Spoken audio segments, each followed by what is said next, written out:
Salve, sono Pierluigi Tolomio di Spinea, partecipo per l'ennesima volta a Woman Art Expo qui con Franco Fonzo alla Villa Quaglia Web Gallery. La mia tecnica è una tecnica sperimentale dove miscelo diverse tipologie di espressione artistica. Utilizzo la fotografia, la poesia e l'action painting nell'intento di cristallizzare un'emozione che è sempre complessa e stratificata nel tempo. Quindi cerco di unire la potenza della fotografia, della poesia e mischiata nel colore sta a indicare questa potenza fluida che abbiamo all'interno tra sogni e speranze nel creare appunto, ricreare un'emozione fatta ad opera d'arte. Quindi questo è il mio intento. Ok, quest'anno hai vinto anche il premio.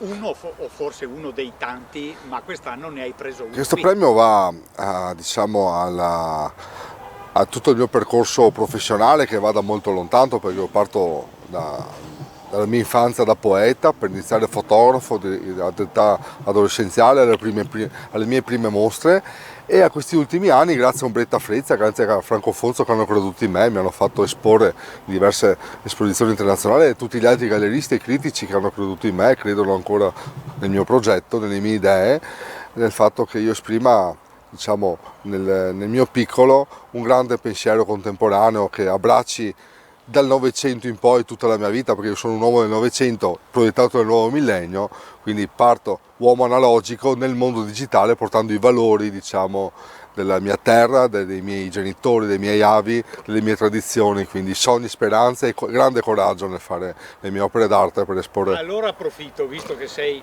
passato al digitale, sei nel nuovo millennio. Si parla tanto di intelligenza artificiale, ovviamente anche fa la sua comparsa nel modo forse più scorretto, nel mondo dell'arte. Un pensiero tuo?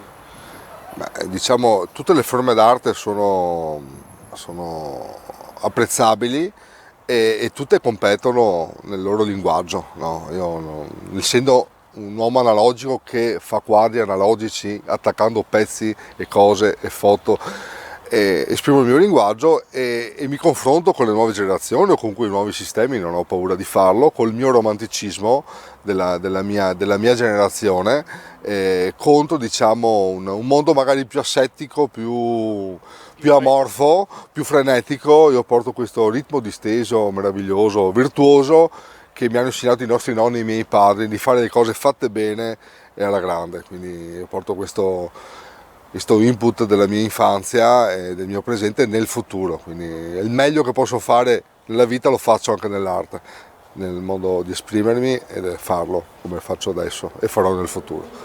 Molto Grazie. bene.